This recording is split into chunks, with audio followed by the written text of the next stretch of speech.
సామాజిక అస్త్రం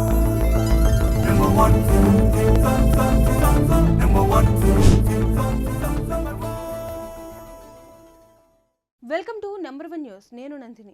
ఆకాశంలో సగం మేమే, అవకాశాల్లో సగం మేమే అంటూ భారత మహిళలు ఆదివారం ఆకాశమే హద్దుగా చెలరేగారు.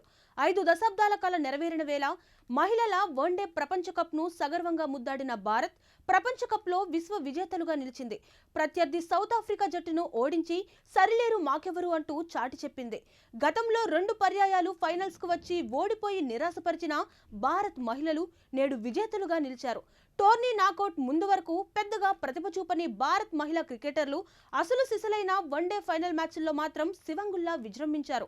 ఆదివారం ఉత్కంఠభరితంగా సాగిన ఫైనల్స్ లో దక్షిణాఫ్రికాపై 52 పరుగుల తేడాతో నెగ్గిన హార్మన్ ప్రీత్ సేన మొట్టమొదటిసారిగా వన్డే ప్రపంచ కప్ ను అందుకుంది.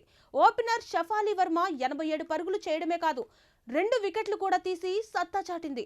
దీప్తి శర్మ 58 పరుగులు చేసి 5 వికెట్స్ తీసి ఆఫ్రికా వెన్నువిరిచి ఆల్రౌండ్ షోతో భారత్ కు చిరస్మరణీయ విజయాన్ని అందించారు. అటు దక్షిణాఫ్రికా కెప్టెన్ వోల్వార్ట్ 98 బంతుల్లో 101 పరుగులు చేసినప్పటికీ ఫలితం లేకుండా పోయింది. ముందుగా బ్యాటింగ్ కు దిగిన భారత్ 50 ఓవర్లలో 7 వికెట్లకు 298 పరుగులు చేసింది. మందానా 58 పరుగులతో రాణించింది. ఛేదనాలో దక్షిణాఫ్రికా 45.3 ఓవర్లలో 246 పరుగులకు ఆలౌట్ అయింది. ఐసీసీ మహిళా వన్డే ప్రపంచ కప్ విజేతగా నిలిచిన టీమిండియాకు భారత క్రికెట్ నియంత్రణ మండలి భారీ నజరానా ప్రకటించింది. దాదాపు 51 కోట్ల రూపాయలు ఇవ్వబోతోంది.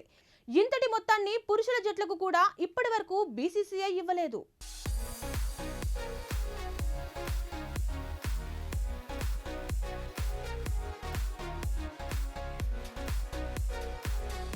మరిన్ని లేటెస్ట్ అప్డేట్స్ కోసం చూస్తూనే ఉండండి నంబర్ 1 న్యూస్. సామాన్యుడి చేతిలో సామాజిక అస్త్రం.